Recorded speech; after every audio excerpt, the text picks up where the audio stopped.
Hello အားလုံးပဲမင်္ဂလာပါ MGT မှာကြိုဆိုပါရစေအခုပြောမှာကတော့လူပုံပေါ်မှာ tattoo ဘယ်လိုမျိုးစိတ်ကြိုက်ထည့်သွင်းမလဲပေါ့နော်အဲ့ဒါပြောမှာဖြစ်ပါတယ်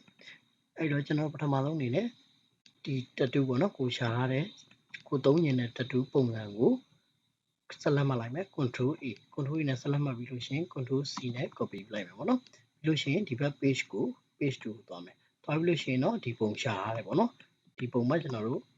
tattoo ကိုသွင်းမယ်လို့ဆိုတော့ control V နဲ့ paste ကိုချလိုက်မယ် paste ချပြီးလို့ရှိရင်ကျွန်တော်တို့ control T ကိုနှိပ်မယ်နော် control T နဲ့ကျွန်တော်တို့ order ဖိပြီးတော့ကျွန်တော်တို့ဆွဲကြည့်မယ်ပေါ့နော်ကိုလိုချင်တဲ့ site လောက်ဆွဲကြည့်မယ်ကြည့်ပြီးဆိုရင်ကျွန်တော်တို့ကဒုတိယအနေနဲ့ဘာလုပ်ရမလဲဆိုတော့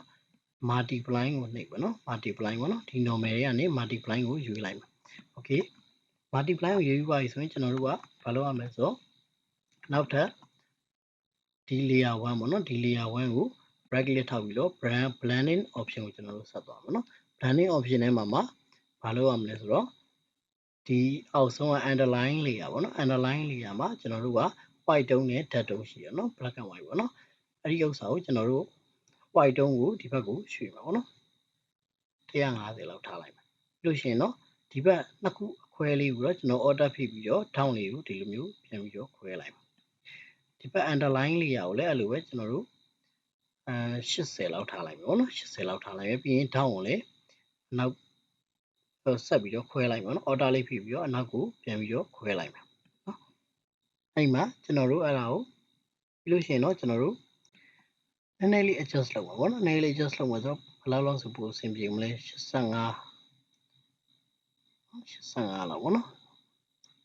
84 85 okay ပြီးလို့ရှိရင်တော့ကျွန်တော်တို့ okay ကိုနှိပ်လိုက်ပါနော်ဒါဆိုတော့ကိုလိုချင်တဲ့ tattoo ပေါ့နော်ကိုလိုချင်တဲ့ထည့်ချင်တဲ့နေရာမှာ tattoo ကိုထည့်သွင်းပြီးသွားပြီပေါ့နော်အဲ့တော့မိစိတ်ကြိုက်ပေါ့နော်ကြိုက်တဲ့ဥစ္စာကိုရွေးပြီးတော့ tattoo ပုံစံဘယ်လိုမျိုးသုံးလဲဆိုတာကိုလည်းကြိုက်တာရွေးချယ်ခွင့်ရှိတယ်ပေါ့နော်ကြိုက်တာထည့်ပြီးတော့အသုံးပြုလို့ရတယ်ပေါ့နော်